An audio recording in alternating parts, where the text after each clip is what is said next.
Nanonood nga ako sa mga kalye survey, zero or kulelat score ng kakampings. Feeling lang nila na malakas pa sila.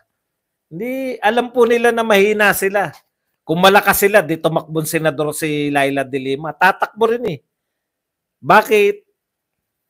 Ang tatakbuhan lang ay, anong tawag dyan? Party list lang. Kasi sa party list, 100,000, 200,000, congressman ka na. Eh pag sa ano po, sa actual po, yung sa senador po, putya, pang 11, pang 12 ka, pag 11 million. Imagine niyo yung laki ng diferensya nun. O yun po yun. Sila po mismo naniniwala na talagang wala na po silang clout na national level. Party list na lang nga tatakbuhan. Hindi ko po minamaliit yung party list kasi kahit ako tumakbo sa party list, hindi rin ako mananalo. Ibig sabihin, kumpara sa kanilang status dati. Dating senador yan eh. Eh kumpara mo yun, kulelat na senador, 11 million ang boto eh. Di ba? Yun po yung ganun po pagkakaiba. Sa party list, 200 o 300,000, ang dami nyo na nun. Ngayon na lumalabas na yung baho ng mga HOR, grabe yung paglobo ng yaman. Tanong, sino mag-iimbestiga sa mga yan, Boss Buds? Yun nga, sino mag-iimbestiga sa inyo? Yung HOR, yung mga senador ba magtatangka na imbestigahan yan? Hindi.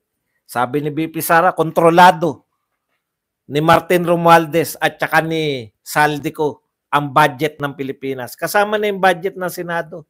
Kaya ngayon lang po nagkaroon ng time sa history ng Pilipinas, no? Na mamanipulate. Yung kay BP Sara yan, ng mga congressman, pati yung mga senador, wala. Walang sinabi, Agila ng Mindanao. Sana naman kumuha ng magaling sa batas si Tatay Digong. Eh mukha naman pong may makukuha. Mukhang si Marcoleta tatakbo eh. Mukhang si Vic Rodriguez tatakbo. Kaya may sigurado na tayong mga magagaling na abogado. Si Marcoleta lang, mamamaga sila kay Marcoleta eh. Baka nagbago na isip ni Tatay Digong, bahala na siguro tayo, lalamunin ng buong ng mga korap, basta wag lang tumakbo si BP Sara sa 20. Hindi po, hindi nyo naunawaan yung ginagawa ng Tatay Digong. Alam niyo na si Tatay Digong, di ba? Sasabihin lang niya, no, eto, para matuwa. Pero alam na po natin yan. Si BP Sara po, okay. Party list pero sila pa yung makapangyarihan. Boss Bad, sabi ng DSEC, Tio Laurel, sa 2028 daw kaya ibaba ang presyo ng bigas sa 29 pesos. Lang yan, lokohan. Tama po yun, R21. Alam nyo kung bakit? Eh hindi na presidente si Marcos sa 2028. May chance nang mapababa presyo. Di ba? Parang ang sinasabi ni Tio Laurel, wala kayong aasahang pagbaba ng presyo hanggat kami ang nakaupo.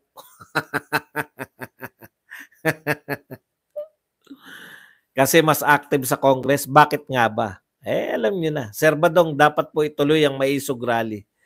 Wala naman po nagsabing tigil na maisog rally. Schedule lang. Hindi naman po araw-araw. Hindi naman po ganun yung rally araw-araw.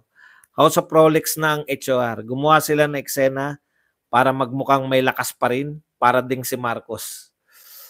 At saka takot na takot yung mga loyalists sa ewan ko kung bakit.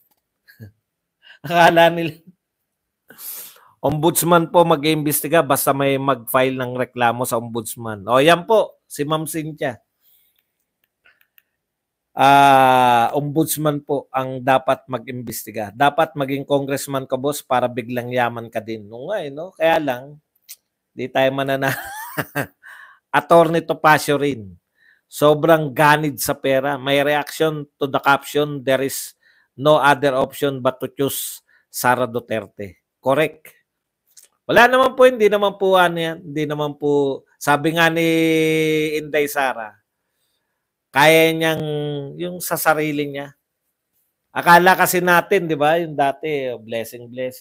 Ngayon natin nakikita yung totoo yung sinasabi ni Tatay Digong na yung anak niya mas sutil sa kanya o kung ano yung termino doon.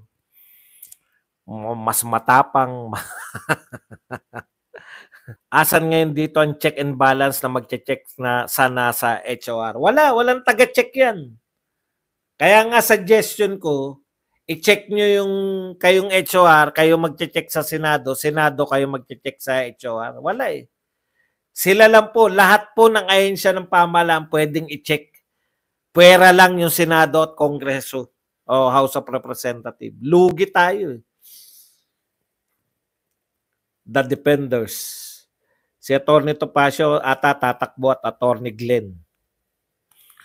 Hoy, mga buhaya sa HOR, too many crooks, spoil the broth. Kanina, alam ko, PDP laban na si, PDP na si ano, si Topacio, may nakita ko na PDP na siya.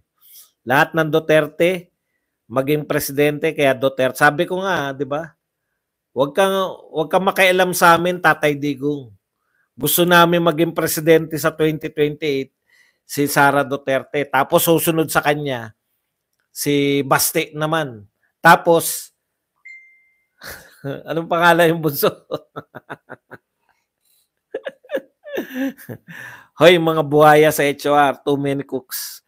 Maliit ang boto, tapos kung umusta, parang presidente ang dating sa Congress. Kaya nga eh, 32 million hindi nyo ginagalang eh. Lahat ng yan, suportahan natin sa Congressman Marcoleta at Atty. Vic Rodriguez. Ako talaga susuportahan ko yan. Ano ang pakiramdam ko nakasama sila sa lineup. Ang tawag po dyan dahil hindi naman sila mga PDP, guest candidate. Magiging guest candidate sila.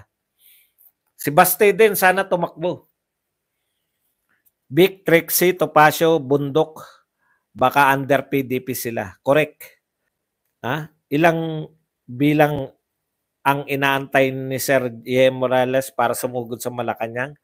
Ubos na lahat ng pera ng bayan bago pa ma-unseat si Bangag. Ubos na lahat ng mabuhay at Bangag ang pondo.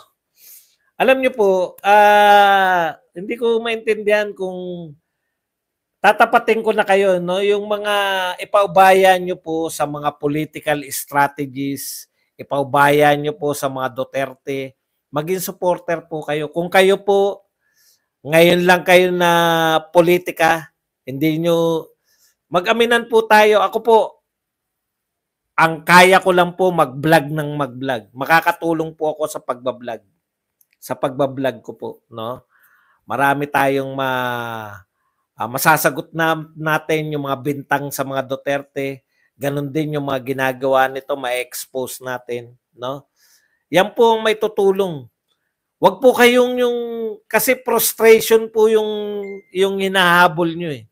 Wala naman po nananawagan na yung ano na natin ngayon. Wala pong ganun eh. Kaya po mapoprostrate po kayo. Nakikita ko na po, ang dami na po napoprostrate. Kailan ba tayo? Kailan ba tayo kayo ng kailan ba tayo? Nakita niyo, pumunta kayo sa Liwasang Bonifacio pag mayroong panawagan doon para makita nyo kung sapat na ba o hindi. No? Sa actual kasi makikita nyo, mararamdaman nyo. Iba po yung approach ngayon.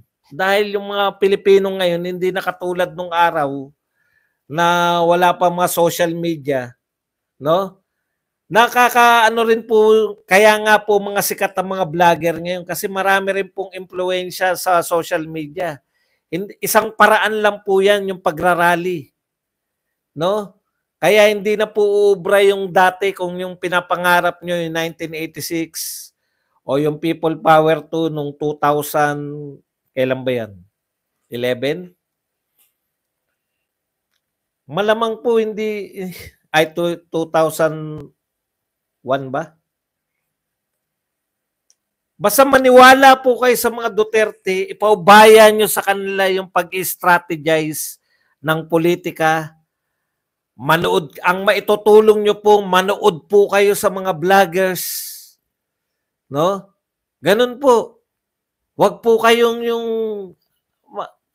mapoprostrate po kayo. Sinasabi ko, kasi ibang uri po tong kalaban natin. Ang kalaban po natin, kakampi niya lahat ng mga oligarko. Bakit po kumampi sa kanya lahat ng oligarko? Kinalaban sila ni Tatay Digong lahat. Eh. Ngayon kung kayo po manghihinaan, dapat ngayon na, dapat ngayon na. Hindi po ganun yun. Hindi po ganyan ang politika. No?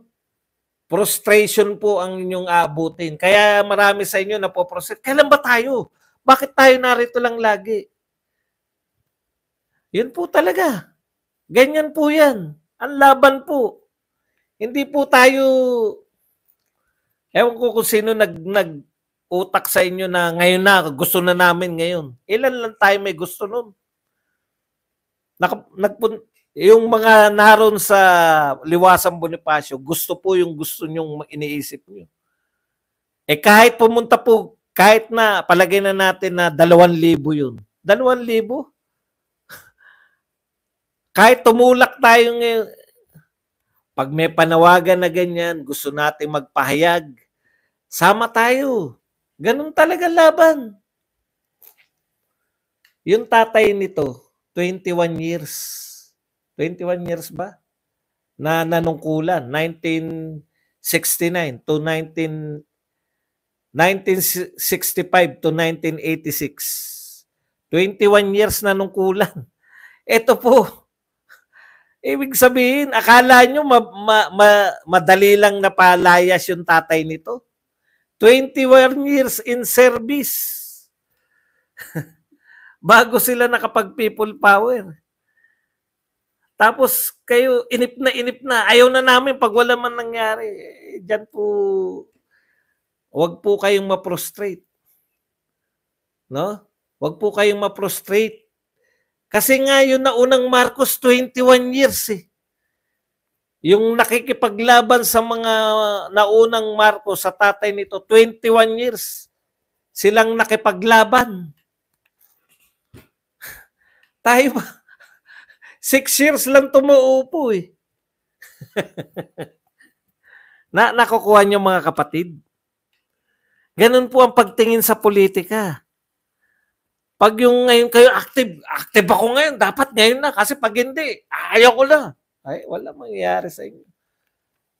Sama ng loob, cancer cells, yan po. Inaasar tayo, makipag-asaran tayo. Tawanan natin. Nawawala yung hopya ni Marcoleta, ibintang na, terador kayo, pati hopya. Proper attitude po para makatagal tayo. meron pong mga ginagawa, may mga leader tayong matitino, no? Hindi po natin sila po, alam na po nila politika, matagal na po sa politika ang mga Duterte. Nakita nyo ba na-frustrate si Sara Duterte? Si Sara Duterte po ang binabakbakan, derecha. Si Sara Duterte yung winawalang hiya ng mga congressman. Nakita nyo bang nagpadaig si Sara Duterte sa kanila? Hindi po ba? Ganun po ang attitude. Kasi pag nalosyang kayo, yung mga kapitbahay nyong kilala na Duterte kayo, yan, tignan nyo. Magiging sample pa kayo. Tignan nyo itsura niyang babae na yan, no? O lalaki na yan. No? Losyang na. O nadurog na yung pagkatao dahil sa kasusuporta sa Duterte. Gayahin yung attitude ni Sara Duterte, palaban pero hindi apektado. Huwag niyong pangunahan yung mga movement, no?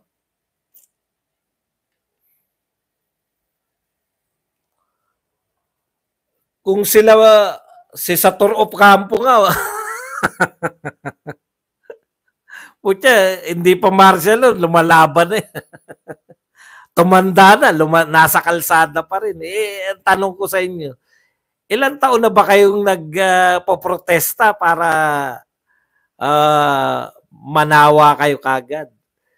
Kaya pag-attend po kayo, ang attitude ko po, uma-attend ako na rally, nagre-release ng galit, di ba? Makikinig ka. Oo nga, tama yan.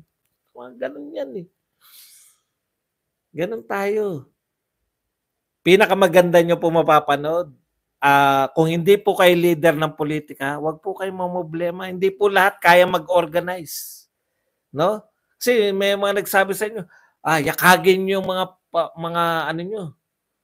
Yakagin ninyo yung inyong mga kapamilya. Mag-organize kayo ng mga leaders. Hindi po lahat leader. Pero malaki po ang magagawa ninyo ngayon. Alam nyo kung ano? Suportahan yung mga vlogger. Kasi pag once na wala na nanood dyan sa mga vlogger, titigil na yan sa kabablog. Magtatrabaho na rin. Magtatrabaho na rin yan. Wala na, bawas na sa magtatanggol sa mga Duterte. Yun po yun. Basta ang papel po nyo sa buhay, dapat malinaw sa inyo. Ako, supporter ako ni Duterte. Ipopost ko yung mga gusto kong vlogger. Ipapakalat ko yung kanilang mga sinasabi. Pag may nakita akong post pabor sa Duterte, ipopost ko sa aking FB. Ganun po. Ang laki pong tulong yan. Kasi hindi kinakailangan gumastos eh. Di ba?